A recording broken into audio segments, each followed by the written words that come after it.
How's it going, everyone? Thanks for joining us tonight. I'm Nicole Menner. Following two straight SEC wins and a bump in the AP's top 25 poll, the MSU men take on the number 8 Kentucky on the road Tuesday night. Coach Howland gave us a look at what to expect from Coach Calipari and his squad.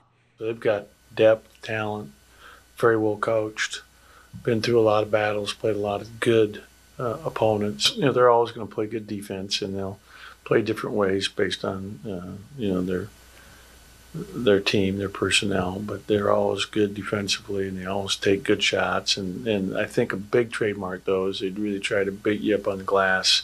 Every year in and out, Kentucky's always way up to the top in rebound margin, and this year's no exception. And they're battle-tested. Every time they play anybody, it's that team's big game, because you're playing the iconic Kentucky program and brand. 2 overtime games, gutsy coaching decisions, blatant missed calls from the refs, and the NFL's Conference Championship Sunday gave us everything and then some.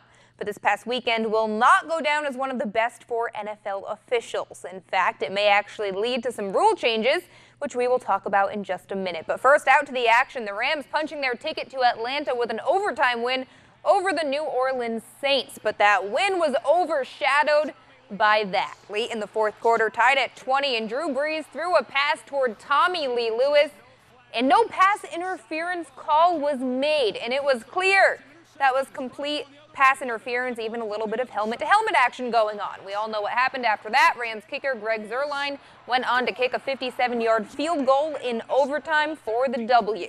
Something we haven't seen a lot of lately, kickers showing up in big moments, but Zuerlein, of course, always shows up. After the game, Saints coach Sean Payton said he spoke to league officials, and they admitted it was a blown call. No, it didn't. It didn't. After that, listen, you're going to play ball, just like you would throughout the season when something like that might happen, or a call goes your way or it doesn't. You're on to the next play, right? You can't let it bother you. So it had no bearing on overtime, at least not for me.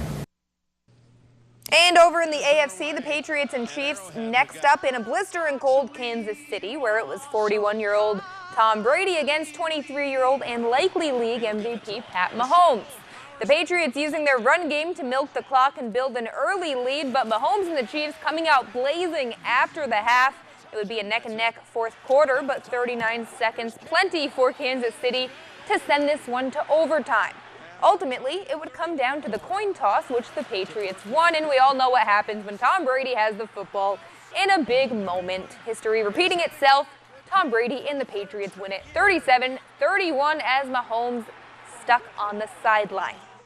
Now back to the Saints. In light of that officiating debacle at the end of regulation, the league and its rulemaking competition committee plans to give consideration this offseason to making pass interference calls subject to instant replay review. The league again admitted the ruling on the field of a pass interference should have been called, which would have likely led to a trip to the Super Bowl for the Saints. But league rules currently permit penalties as reviewable. Not much to say about this one. The players were all speechless after it. I think watching Mark Ingram in the locker room was the most devastating. They were all emotional. They had no words. This was the year for the Saints to do it. They came up short. But hey, they could do it again. But this was the year they would have done it. All right. Thanks a lot.